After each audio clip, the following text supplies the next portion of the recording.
My current rate of return after nearly 2 years is... I have made £1,100 since I started investing. Let me talk you through it.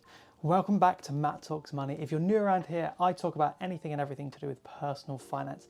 So hit subscribe if you want to see that kind of content. Now let's get into it. Welcome back to a very long overdue Vanguard portfolio update. It's been some time, so let's get into it. To set the scene, let me take you back to April 2022. It's a new tax year and I want to open a new stocks and shares ISA. Why, you might ask, and that's a great question. It's because you can put up to £20,000 in it every single year, and any gain I make on these investments will be tax-free when I choose to take the money out. So with that decided, I then needed to find a provider to open one of these accounts with. And Vanguard for me came out on top when I did some research into this.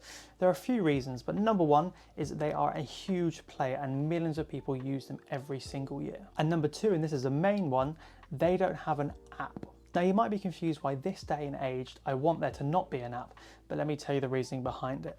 It creates friction between me and my investments.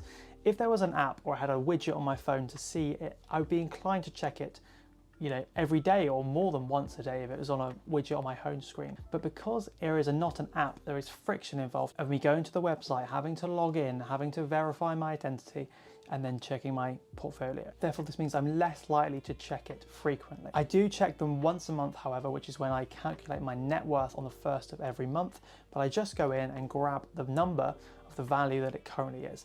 I don't care whether it's up or down. I don't have any emotions involved with it, and that's what you have to do if you're investing for the long term. I just take the number, I don't really look at the plus or minus, and then I just put that in my net worth. And the reason behind that is because when you're investing for the long term, you have to know that in the short term, markets are going to fluctuate. They're going to go up and down like this. But in the long term, it's going to even out into going up. But that's why I don't care about the short-term fluctuations. So back to April 2022, and I'm ready to go. I've got my provider, I've got my stocks and shares ISA, and then I decided to put a lump sum into the S&P 500 and the FTSE Global All Cap Accumulation Fund. Actually, whilst I'm making this video, I actually realized I made a mistake back in 2022. It's a good lesson that everyone can make mistakes. Now let me explain. When you buy a fund, which is just a bundle or a basket of lots of different stocks or sometimes bonds, they usually give you two options.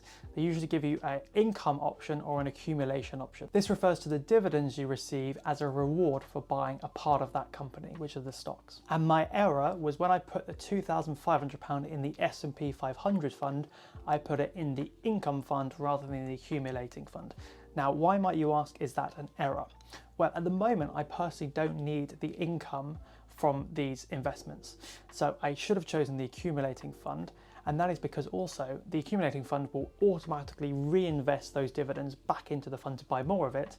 And then I know I will benefit from compound growth over the years. Because at the moment it might only be £8 or £15, but I know if I reinvest that back into the fund, it'll be worth a lot more. That £15 or £18 might be £1,000, in 40 years time, for example, potentially. So whilst making this video, I actually sold the S&P 500 stocks, and I've then rebought back into the accumulating fund this time rather than the income fund. You may ask why I split it 50-50 between the S&P 500 and the FTSE Global All Cap. And to be honest with you, there is some overlap because a large part of the FTSE Global All Cap is made up of the S&P 500. But the reason I chose to do it is because the S&P 500 is slightly more risky. So I just thought I'd put a lump sum into that as a bit of a play, and then put all my monthly income into the FTSE Global All Cap, which is a bit safer. And the reason it's safer is it's more diversified and it's got about 7,000 holdings in there rather than 500 in the S&P 500. Anyway, enough about that boring stuff. Let's talk about my actual return as of now. As you can see, I've been investing fairly consistently between April 2022 and now February 2024. And this has all been into the FTSE Global All Cap. I haven't invested any more into the S&P 500 directly. My current rate of return after nearly 2 years is 18.81%. The important point to make is this gain is only realized if I were to sell it right now. In the future, this percentage gain can, and it definitely will, fluctuate up or down. Hopefully up, but it will probably go both ways at any given point in time. So in monetary terms, I have invested £7,425, so £5,000 of a lump sum, and then I've been putting chunks in across the last 2 years. And this has returned me £1,122 if I were to sell it today. The percentage gain works out to roughly be about 10% a year if we factor in that it's not just been 2 years exactly yet. Now, 10% a year is much better than any savings account you can get at the moment, and savings account interest rates are only going to be going down going into the rest of 2024. So going forward, what am I going to be doing? The answer is very boring and very simple. Carry on doing what I've been doing for the last 2 years. Carry on investing monthly with the sole aim to increase my contributions every month if I can. If you made it to the end, thank you very much for sticking around. Do you invest? Let me know down in the comments what's stopping you from investing as well, as hopefully I can help to answer some of your questions and concerns about investing. Thanks for watching again, subscribe to see more content, and I'll see you in the next video.